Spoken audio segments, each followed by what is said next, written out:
सलाम इंडिया 24 हाथरस से इस वक्त की सबसे बड़ी खबर। प्रशासन की चुप्पी पर भड़का किसानों का गुस्सा। भारतीय किसान यूनियन भानु ने फूका आंदोलन का बिगुल। सुनिए अब सीधे कलेक्ट्रेट से आर पार की जंग। किसानों ने बड़ा ऐलान। मांगों को लेकर आज जिला अधिकारी कार्यालय पर जाकर दिया ज्ञापन। गंभीर आरोप यह है कि सिकंदराव और सासनी में राजस्व कर्मियों की मिली भगत से सरकारी जमीनों पर अवैध कब्जे का दावा। वहीं न्याय की मांग। पत्रकार सोनू शर्मा हत्याकांड के दोषियों की गिरफ्तारी और ओलावृष्टि से बर्बाद फसलों के मुआवजे पर अड़ा संगठन। भाकियू भानु ने साफ कह दिया है, जब तक समाधान नहीं तब तक विश्राम नहीं। क्या प्रशासन तोड़ेगा अपनी चुप्पी? देखते रहिए सलाम इंडिया 24 की लाइव ग्राउंड जीरो से रिपोर्ट। ये मौसम की जो बरसात हुई है उससे किसान बर्बाद हो गया, फसल बर्बाद हो गई पूरी तरह से। उसको मुआवजा मिलना चाहिए सरकार से हमको। कि शर्मा जी ने अभी जो भी बात बोली वो सारी बातें सत्य हैं। हम अपनी मांग के लिए देखो उपजे हुए हैं सब बालना में, देखो पूरी उपजे हुए हैं। नमस्कार आदाब दोस्तों, मैं हूं मोहम्मद सलमान और आप देख रहे हैं सलाम इंडिया 24। मैं इस टाइम मौजूद हूं जनपद हाथरस के कलेक्ट्रेट पर, जहां पर जो डीएम महोदय बैठते हैं। यहाँ पर देखें आप मेरे साथ में, सैकड़ों लोग यहाँ मेरे कैमरे के सामने उपस्थित हुए हैं। इनकी जगह जगह की मांगे हैं, किस तरीके की मांगे रही हैं और क्या इनकी परेशानियां हैं। यहाँ पर बहुत सारी चीजें हैं, आप देख पा रहे हैं। यहाँ पर मेरे साथ यहाँ पर मौजूद हैं भारतीय किसान यूनियन भानु के सैकड़ों कार्यकर्ता व संगठन के पदाधिकारी मेरे साथ मौजूद हैं। बाठर माजी, प्रदेश महासचिव के शर्मा जी। मैं किस तरीके की आज डीएम साहब को ज्ञापन दिया है हमने। ज्ञापन में बेमौसम की जो बरसात हुई है उससे किसान बर्बाद हो गया, फसल बर्बाद हो गई पूरी तरह से। उसको मुआवजा मिलना चाहिए सरकार से हमको। नंबर 2, कथरिया गांव में एक मंदिर, पियरी गांव में एक मंदिर बन रहा है जिसको कुछ सरासुदत रोक रहे हैं, जिसमें लेखपाल की मिली भगत से लेखपाल का यहाँ से ट्रांसफर होना चाहिए। नंबर 3री चीज, स्वास्थ्य विभाग द्वारा स्वास्थ्य विभाग की जमीन पर सलीमपुर में कुछ दबंग लोगों ने अवैध कब्जा कर रखा है, उस कब्जा को मुक्त कराया जाए। करोड़ों रुपए की कीमत की है। और एक चकबंदी है, धारा 52 की कार्रवाई है, उसमें प्रकाशित होना है सिकंदरा की, उसके लिए हमने दिया है। डीएम साहब ने आश्वासन दिया हम इसमें कार्रवाई करेंगे, जांच करा रहे हैं हम, इसमें दोषी पाया जाएगा उसके खिलाफ कार्रवाई करेंगे। चलिए आगे आप देख पा रहे हैं। यहाँ पर देखिएगा काफी मांग सूत्री मांगों को लेकर जिला अधिकारी महोदय से इन्होंने मुलाकात करी है। मेरे साथ मौजूद हैं जिला अध्यक्ष महिला मोर्चा की। आप जानेंगे इनसे। जी मैडम, क्या नाम है आपका? जी मैं कैलाशी नायक। आप कहाँ से? जी मैं हसैन से हूँ। और ये जितने भी हमारे के शर्मा जी ने अभी जो भी बात बोली वो सारी बातें सत्य हैं। हम अपनी मांग के लिए अभी डीएम साहब से हमने अपनी पुकार करी है, तो डीएम सर ने बोला है कि हम उस बात पे अपनी जांच करवाएंगे और जांच के आधार पर कार्रवाई करेंगे। क्या ये मांगे पूरी नहीं होंगी तो क्या करेंगे आप? मांग पूरी नहीं होगी तो धरना देंगे। वो परेशान किसान देखिएगा किस तरीके से हाथ में गेहूं लेकर यहाँ पर उपस्थित हुआ है। अपनी भूमि पे जो उसने उपजाया है आज उसको लेकर उपस्थित हुआ है। जी भाई, क्या नाम है? मेरा नाम है बंटू चौधरी। खेती मेरे पास है 12 बीघा खेत। खेती आपकी बर्बाद हो पूरी है गई। आपका ये यहाँ जिला अधिकारी कार्यालय पर आए हैं तो कहीं तो देखो कच्चू सॉल्यूशन है जाए तो आप दिखाई के आए मैं तो। पूरा हो गया ये? अरे ये पूरा उपज आया हो साहब, पूरी स्थिति खराब है, पूरा उपज आया खत्म भयो। अब बच्चों को क्या खिलाएंगे, क्या करेंगे, कुछ पता ही नहीं पड़ रहा है। कच्चू ना आती है, उपजे ठाड़े देखो उपजे हुए हैं सब बालना में, देखो पूरी उपजे हुए हैं। आप देख पा रहे हैं ये मायूस चेहरे मेरे कैमरे के सामने ये बयां करती हैं वो जुबानें। आप देख पा रहे हैं किस तरीके के बयां करती हैं ये जुबानें। ये गेहूं जो ऊपर से भी पुज आया, इस पे क्या अपने बच्चों को खिलाएंगे? किस तरीके की खेती, कड़ी धूप में कड़ी बारिश में किस तरीके से इन्होंने सींचा। आज जब बड़ा हुआ तो ये आप फसल का अंजाम देख सकते हैं। लेकिन ये ऊपर वाले की मार है, इसमें कोई कुछ नहीं कर सकता। लेकिन देखते हैं किस तरीके की खाना पूर्ति यहाँ की सरकार करने वाली है। मेरे साथ एक भैया भी और जुड़े हैं। भैया क्या नाम है? जी मेरा नाम लोकेश राणा, भैया कहाँ से आए? गाँव खेड़ा ब्राह्मणी, क्या मामला? भारतीय किसान यूनियन भानु, जिला सचिव हाथरस।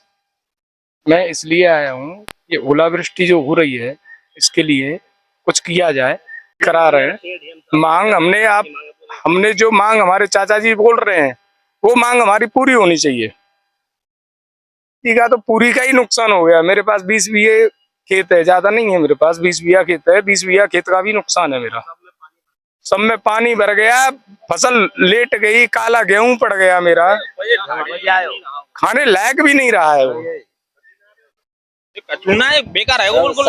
आप देख पा रहे हैं किस तरीके से मायूस किसान यहाँ पर परेशान है। यहाँ पर देखिएगा जिन्होंने खेती सींचा था वो उस खेती में ना ही कोई अन्न का दाना हुआ है, ना ही अन्न का दाना तो होगा, लेकिन आई ओलावृष्टि ने किस तरीके से सारी खेती को तहस नहस करके डाल दिया। बाकी का भावुक चेहरे और भी बहुत सारी महिलाएं हैं मेरे साथ में। कैमरामैन साहब से कहूंगा थोड़ा इधर कैमरा करके नहीं दिखाएं किस तरीके से परेशान है माता, किस तरीके से यहाँ पर मायूस होकर जिलाधिकारी कार्यालय पर आई है अपनी मांगों को लेकर। देखते हैं किस तरीके की स्टैंड भैया।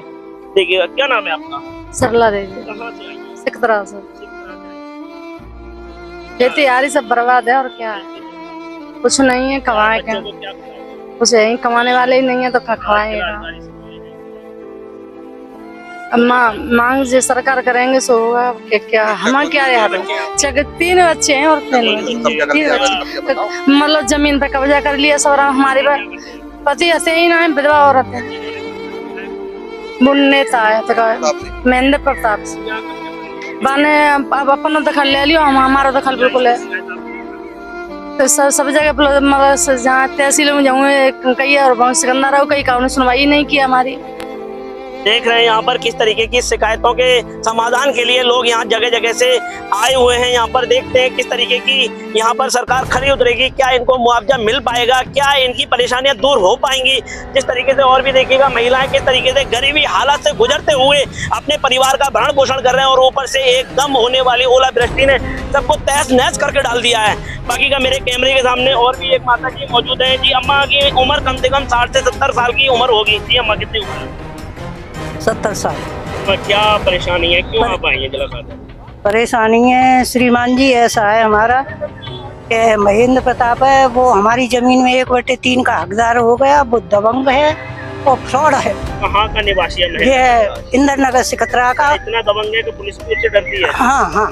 क्या पुलिस को आपने इसकी शिकायत करी? ना हमने क्या करते, हमें जाते ही ना। क्या करना चाह रही है वो जमीन पे, वो क्या नहीं कर रहे? कुछ ना, बांध तो अच्छी ले ली, हमें गड्ढा क्या गड्ढा करना चाह रहे हैं आप? दूसरा कुछ ना कर रहे, हम तो डरी है कुछ भी नहीं हो पा रहा है ना।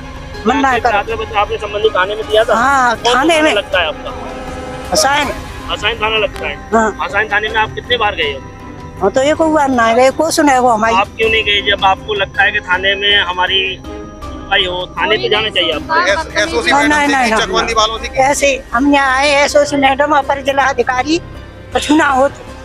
चलिएगा, थोड़ा मैं कैमरामैन साहब से कहूंगा थोड़ा और कैमरा जूम करते हुए दिखाते हुए यहाँ पर मैं आपको दिखा रहा हूँ। यहाँ पर और भी मायूस चेहरे किस तरीके से भावुक लोग, परेशान लोग यहाँ पर ओलावृष्टि की मार से, और कुछ दबंग लोगों ने इनके कब्जे को किस तरीके से हत्या लाया। बाकी का भाई क्या नाम है आपका? समझार जी, कहाँ से आए आप? समझार जी, क्यों आए आप? क्या मामला, आपको ऐसी क्या जरूरत होगी? चकबंदी के चक्कर में आए। चकबंदी नहीं हो पा रही आपकी? होगी कब्जा करने कब्जा कर लिया महेंद्र प्रताप सिंह। अब आप देख पा रहे हैं एक व्यक्ति किस तरीके से परेशान है, वो भी सिकता से यहाँ पर आया चकबंदी को लेकर। काफी समस्याएं हैं, काफी शिकायतें। मेरे साथ मौजूद हैं भारतीय किसान यूनियन भानों के प्रदेश उपाध्यक्ष जी नवीन कुमार जी। नवीन कुमार जी, आज आप सैकड़ों लोगों को लेकर मुलाकात आपने डीएम साहब से की है, उसी कलेक्टर साहब को आपने ज्ञापन दिया है। किन मांगों को लेकर ज्ञापन दिया है? क्या आपको लगता है बार बार आपके ज्ञापन देने से सरकार नहीं सुन पा रही है, या इस बार सुन पाएगी? बिल्कुल सुन पाएगी। डीएम साहब ने इस बार आश्वासन दिया है। इसमें जो प्रमुख मांगे थी वो 3 थी। सबसे पहले जो ओलावृष्टि हुई है, उसमें किसान की फसल बर्बाद हो गई। रेवेन्यू विभाग उसका सर्वे नहीं कर रहा है, लेखपाल वहाँ सर्वे के लिए जा नहीं रहा है। तो हमने जिलाधिकारी महोदय से अनुरोध किया है कि किसानों की फसल ओलावृष्टि से जो बर्बाद हुई है उनका सर्वे करके उन्हें उचित मुआवजा दिलवाया जाए। मामला 4 दिन से लगातार वायरल हो रहा है। स्वास्थ्य विभाग के यहाँ पर इन्होंने अवैध कब्जा कर लिया है।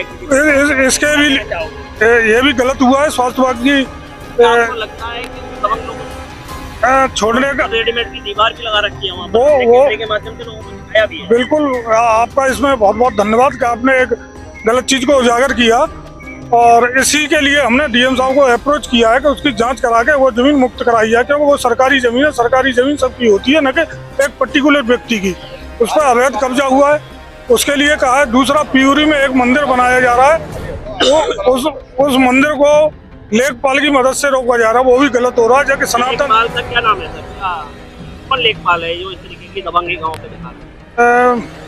लेखपाल का नाम तो मुझे इस समय ध्यान नहीं है। कोई नहीं है। कुछ चीजें ऐसी होती हैं जो कैमरे के सामने नहीं बताई जाती। मैं कहना चाहूंगा यहाँ पे जिम्मेदार लोगों से ऐसे लेखपालों को बिल्कुल हटा दीजिएगा। इससे तो गांव की पंचायत रखते हैं तो अपने गांव का समाधान स्वयं कर लेंगे, लेकिन ऐसे लेखपाल जो भ्रष्ट लेखपाल हो जाएं और उनकी इस तरीके से वहां पर दबंगई चल जाए कि कहीं पे भी चाहे वहां मनमाफिक कब्जा करवा लें और कहीं पे भी जाएं जाके नहीं वहां पर अपना हक जमा लें, ऐसे लेखपाल नहीं चाहिए। हम तारकस और प्रशासन से निवेदन करेंगे ऐसे अधिकारियों से होने से ना होना ही बेहतर है, क्योंकि गांव की पंचायतें बहुत बेहतर है हमारे यहाँ पर देखिएगा हम लगातार एक सलाम इंडिया 24 के माध्यम से एक वायरल वीडियो दिखाते चले आ रहे हैं कि एक स्वास्थ्य विभाग के हॉस्पिटल पर किस तरीके से कब्जा भूमाफियाओं द्वारा कर लिया गया है, लेकिन सरकार द्वारा अभी तक कोई संज्ञान उस पर उचित नहीं लिया गया। सीएमओ साहब से निवेदन करना चाहूंगा, आप देखें आपकी जमीन को हम बचाने का प्रयास कर रहे हैं, किस तरीके से हमारे चैनल के माध्यम से लगातार वायरल हो रही है वो वीडियो। बाकी का सैकड़ों लोगों के साथ में यहाँ पर मैं जुड़ा हुआ हूँ। आप देख रहे हैं सलाम इंडिया 24। नमस्कार।